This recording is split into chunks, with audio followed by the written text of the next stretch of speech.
Greetings, this is Bart Sharp with Greater Consciousness Through Emotional Transformation with the talk today, being in the flow of life. How do we create the flow of life within us?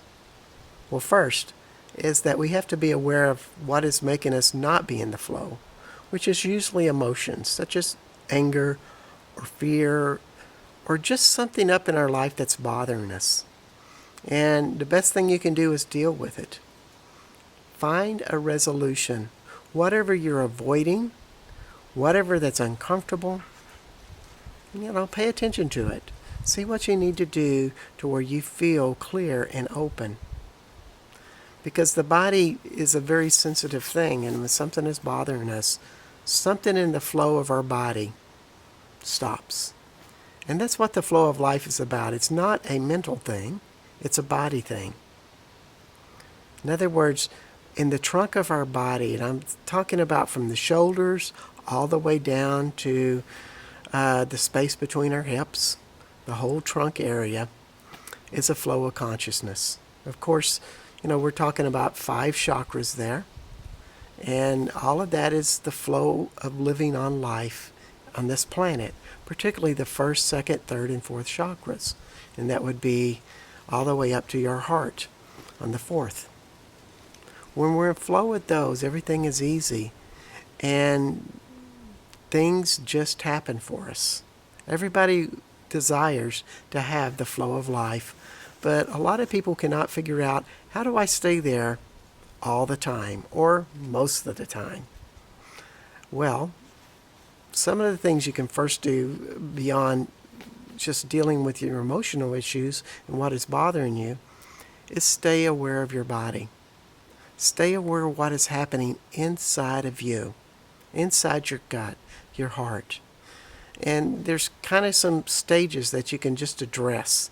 Of course, there's never a consistent scientific plan with this, because body consciousness or energy consciousness is not about something scientific.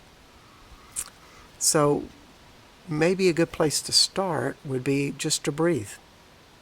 In other words, follow your breath and just follow it as it comes in, going all the way through your lungs and down into your gut, down between the space between your hips, and then it releases up. Now, it's kind of like a visualization that you're visualizing your breath. You're actually feeling it at first, but then there's a visualization that takes it all the way down in between our hips. And we take the energy down and it grounds us. But more importantly, beyond just getting us more in touch with our pelvic floor and our 2nd chakra, we're getting aware of what it feels like down there, what energy feels like, because a breath is one of the best examples of energy. So as we breathe in, we take it all the way down, and then when we breathe out, we release. And we expand, and if we were maybe a Buddhist, we might be doing this for years, because they would say, we just have to perfect this method and you'll find greater peace, greater groundedness, and the divine will open to you. And it's very true. You can do that. But also to add into this concept is just to feel everything in your body. To have this body consciousness that when you're happy, you can feel the joy in your heart. Or when you're angry, you feel the stuck place in your solar plexus. Or when you're resentful towards something, you feel a stuck place in your stomach area. And these are just examples. It happens very differently for various people, but there's this consciousness going on inside of our body that is giving us messages all the time. And the more we can be attentive to it, we can change it and grow with it and benefit from it. In other words, when we're really expanded into our 2nd chakra, it brings a greater consciousness throughout all of our life. And then, of course, if something tense happens that we're challenged with, we can refer back to our 2nd chakra, serenity, and then be serene in the most tense situations, because we've trained our body to do that, and we had the awareness to do that. All of this evolves to, as you clear your emotions, do breathing, are in tune with your body, is the whole trunk area feels like a space.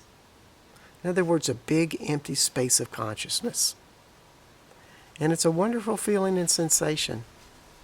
If we are angry, tightened up, fearful, sad, we may not be feeling the space so readily. But when we feel whole inside of ourselves, the space opens. However, when we become more disciplined with it, the space is there all the time. No matter what happens, we are there.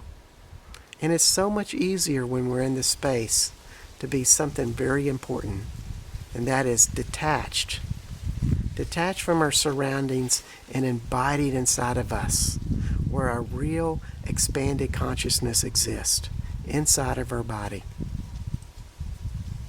So this is Bart Sharp saying, stay embodied and be in the flow of life. We'll see you later.